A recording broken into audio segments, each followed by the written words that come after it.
இந்த வீடியோ உங்களுக்கு பிடித்திருந்தால் லைக் பண்ணுங்க, கமெண்ட் பண்ணுங்க, நண்பர்களுடன் ஷேர் பண்ணுங்க and subscribe பண்ணுங்க. தஞ்சாவூர் அருகே உள்ள சிறிய கிராமம் வீரன்குடி. நெற்காடுகள் காற்றில் அசையும் போது அலைபாயும் பச்சை கடலை போல தோன்றும் அமைதியான இடம். அந்த கிராமத்தின் நடுவில் எல்லோரையும் விட உயரமாக காலத்தை சாட்சி வைத்து நின்ற ஒரு பெரிய புளியமரம் இருந்தது.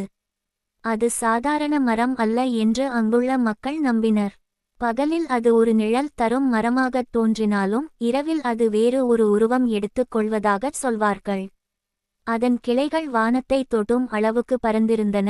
வேர்கள் நிலத்தை மட்டும் அல்ல, கிராமத்தின் வரலாறையே பற்றி கொண்டிருந்தன. யாராவது அந்த மரத்தின் கீழ் இரவில் தூங்கினால் அவர்கள் கனவில் அல்ல, உண்மையில் வேறு ஒரு உலகத்துக்குச் செல்வார்கள் என்று தலைமுறை தலைமுறையாக சொல்லப்பட்டு வந்தது. அந்த கதையை யாரும் முழுமையாக நம்பவில்லை, ஆனாலும் யாரும் சோதிக்கவும் துணியவில்லை. 100 ஆண்டுகளுக்கு முன்பு அந்த புளியமரத்தின் கீழ் ஒரு சித்தர் தவம் இருந்ததாக கூறப்பட்டது. அவர் அமைதியாக வாழ்ந்தவர். கண்கள் ஆழம் கொண்டவை, குரல் மெதுவாக இருந்தாலும் தாக்கம் கொண்டது. அவர் கிராம மக்களுக்கு நல்லதைச் சொல்ல வந்தார் என்று சிலர் நம்பினர், சிலர் அவரை பைத்தியம் என்று இகழ்ந்தனர். மரத்தோட பேசுறாராம், காலத்தை பார்க்கிறாராம் என்று கிண்டல் செய்தனர். ஆனால் சித்தர் சிரித்துக் கொண்டே தவம் இருந்தார். ஒரு நாள் அவர் மரத்தின் கீழே அமைதியாக அமர்ந்தபடியே மரணமடைந்தார். உடல் அசையவில்லை, முகத்தில் பயமோ வலியோ இல்லை. அன்றைய தினம் மாலை வானம் திடீரென இருண்டது, மின்னல் அடிக்காமல் இடியும் ஒலித்தது, மரத்தின் கிளைகள் தானாக அசைந்தன. அன்றிலிருந்து அந்த மரம் உயிருள்ள மரம் ஆனது என்று ஊர் மக்கள் கூறினர். அது காற்றுக்கு மட்டும் அசையவில்லை, அது நினைவுகளுக்கும் உணர்வுகளுக்கும் அசைந்தது. பல ஆண்டுகள் கடந்தன. நகர வாழ்க்கையின் வேகத்தில் சிக்கிய இளைஞன் கதிர் இவ்வேலை காரணமாக மன அழுத்தத்தில் இருந்தான். தூக்கம் குறைவு, அழுத்தம் அதிகம், வாழ்க்கை இயந்திரமாக மாறியிருந்தது. அவன் சிறுவயதில் வாழ்ந்த வீரன்குடிக்கு திரும்பி போய் சில நாட்கள் ஓய்வு எடுக்க முடிவு செய்தான். ஊருக்கு வந்தபோது பழைய வீடு, மண் வாசனை, நெற்காடுகள் அவனுக்கு சற்றே அமைதியை தந்தன. ஆனால் அந்த புளியமரம் மட்டும் அவனுக்குள் ஏதோ விளக்கமற்ற உணர்வை எழுப்பியது. சிறுவயதில் கேட்ட கதைகள் நினைவுக்கு வந்தன. அது ஒரு சாதாரண மரம்தான் என்று தன்னைத்தானே சமாதானப்படுத்திக் கொண்டான். ஒரு இரவு மின்சாரம் இல்லை. கிராமம் முழுக்க இருள். நிலவு மேகங்களுக்கு பின்னால் மறைந்து இருந்தது. வீடு உள்ளே வெப்பமாக இருந்ததால் கதிர் வெளியே வந்து அந்த புளியமரத்தின் கீழ் அமர்ந்தான். காற்று மெதுவாக வீசியது, இலைகள் சலசலத்தன. அந்த சலசலப்பில் ஏதோ ஓர் ஒலி இருந்தது. அது காற்றின் ஒலி மட்டும் இல்லை, மெதுவான குரல்கள் கலந்து இருப்பது போல. கதிரின் கண்கள் மெதுவாக மூடியன. திடீரென அவனுக்கு ஆழ்ந்த தூக்கம் வந்தது. அவன் கண் திறந்தபோது கிராமம் மாறி இருந்தது. அதே இடம், ஆனால் பழைய காலம் போல. மண் வீடுகள், விளக்கெண்ணெய் விளக்குகள், வெள்ளை வேட்டி அணிந்த மக்கள். வானம் மஞ்சள் நிறம், காற்றில் புகை வாசனை. அவன் இதயம் வேகமாக துடித்தது. இது கனவா என்று அவன் தன் கைகளை தொட்டான். உணர்வு உண்மையாக இருந்தது. திடீரென அவன் முன் ஒரு முதியவர் தோன்றினார். நீண்ட தாடி, வெள்ளை உடை, கண்களில் விசித்திர ஒளி. நீ எங்கள் காலத்துக்குள் வந்துட்டே என்றார். கதிர் நடுங்கினான். நான் எப்படி இங்கே என்று கேட்டான். முதியவர் சிரித்தார். இந்த மரம் நேரத்தை நினைவில் வைத்திருக்கும்.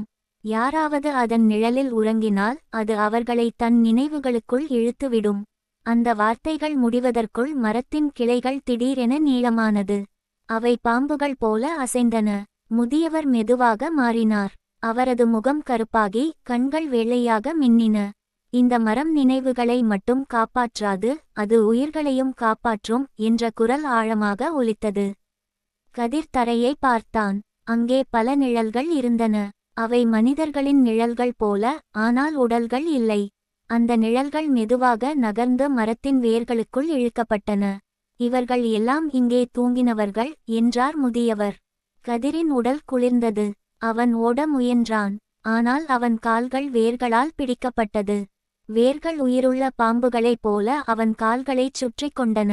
மரம் முழுவதும் இரத்தம் போல சிவந்தது. வானம் கருமையாக மாறியது. நீ திரும்பி போகணும்னா ஒரு நினைவை கொடுக்கணும் என்ற குரல் ஒலித்தது. என்ன நினைவு என்று கதிர் நடுங்கி கேட்டான். உன் வாழ்க்கையில் மிகவும் முக்கியமான ஒன்று என்ற பதில் வந்தது. கதிரின் கண்களில் கண்ணீர் வந்தது. அவன் தன் தாயின் முகத்தை நினைத்தான், அவள் சிரிப்பு, அவள் குரல், அவன் சிறுவயதில் அவளைப் பற்றிய நினைவுகள்.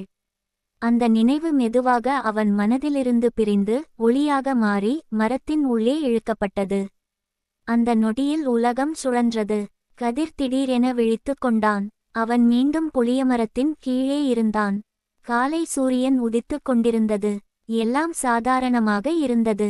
ஆனால் அவன் மனதில் ஏதோ வெறுமை. வீட்டுக்குள் ஓடிப் போய் தன் அம்மாவை பார்த்தான்.